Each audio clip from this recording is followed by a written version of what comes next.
Hello everybody, it is day 14 of Inktober and the prompt is armor.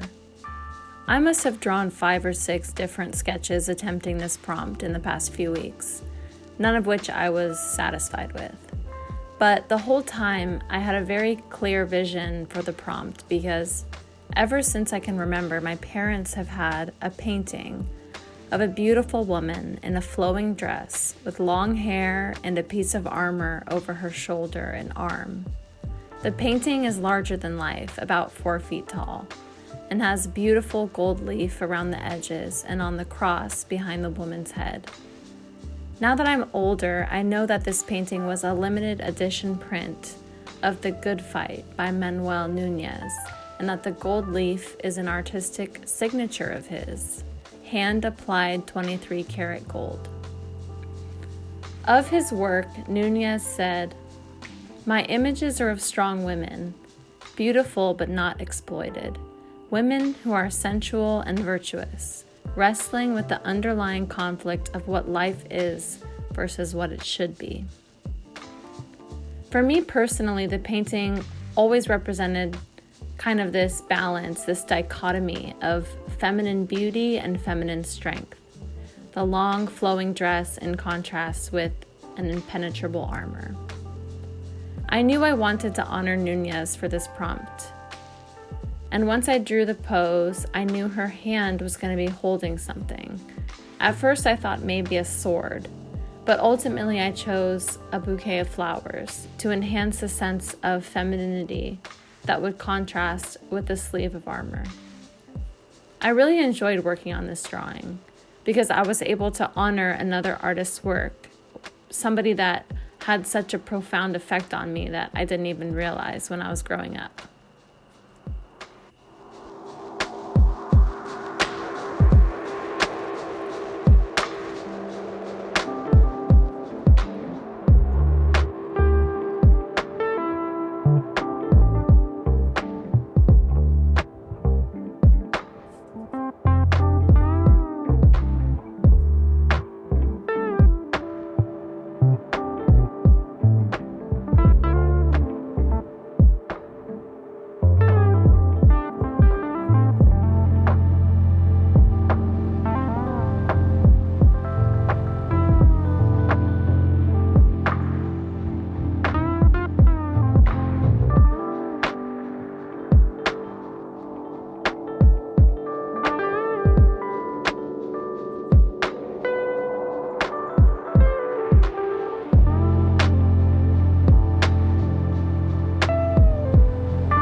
For day 15, the prompt was outpost. I really didn't have the slightest idea of what I was going to draw for this one. The definition of outpost is a small military camp some distance away from the main force used to protect against surprise attack. So I really didn't have a single idea of what to draw until it was the night before. I was editing one of my videos and trying to prepare for the next day's drawing. and looking up the definition of outpost for like the 10th time. And the search brought up other words for outpost, and one of them was garrison. Now, I have just recently gotten into Peaky Blinders. I know I'm very late on the bandwagon, and my sister has been telling me to watch it forever. But I finally started it a couple weeks ago, and the pub in the show is called the Garrison. I just thought it was somebody's name or something, but I didn't know that it actually means the troops that are stationed in a town to defend and protect it. And if you've ever watched the show, then you'll know that this pub name is fitting for what the garrison acts as for the Peaky Blinders when they're conducting their shady business, but also because many of the main gangsters in the show are veterans from the First World War. And if you haven't watched the show, seriously, you should. Anyway, because I was in the midst of my Peaky Blinders obsession, it seemed only natural to draw the Garrison pub with a Peaky Blinder standing protectively out front.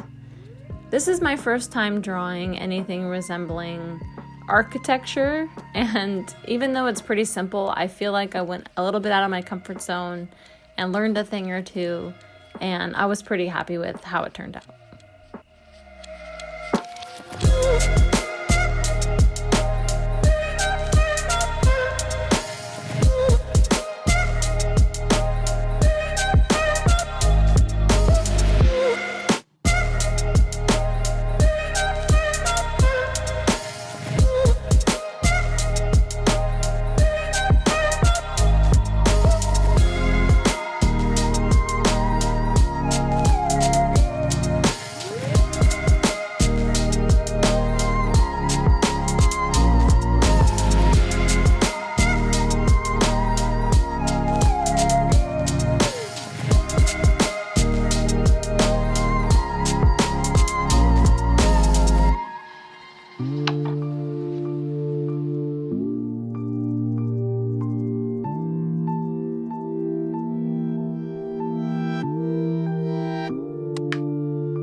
Day 16, the prompt was rocket. Again, you can tell we are later in the month because I did not have a plan or even an idea for this one. I definitely didn't feel like drawing all the meticulous details of an actual space rocket, so I went back to my wheelhouse and just drew a pretty girl. I thought I would give her big black hair that would be like a cutout of a kind of a cartoony version of outer space with little stars and planets and, of course, a rocket. At first, I drew sunglasses to have the outer space be in her sunglasses, but they weren't big enough to really pull it off, so I went with the hair and kept the glasses because I liked them. I was happy to have a pretty simple drawing this day and something that was very much in my comfort zone because it kind of gives me a mental break for the month and a little bit of confidence. Also, drawing in white gel pen over black ink has to be like top 10 most comforting and satisfying feelings ever. In the end, my favorite part of this drawing was the sun that I did in the background. I was able to blend and layer the ink washes in a way that made it actually kind of look like it was giving off light, and also it helped me explain the otherwise pretty random sunglasses that were going on.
Well, that's it for this video. I was excited to share a little bit about the inspiration behind these pieces and share my Inktober process a little bit. Thank you so much for watching and for sticking around to share in my experiences. I'd love to hear from you and to know if you're doing Inktober. How's it been going for you? Thanks again, and I'll see you with another video very soon. Bye!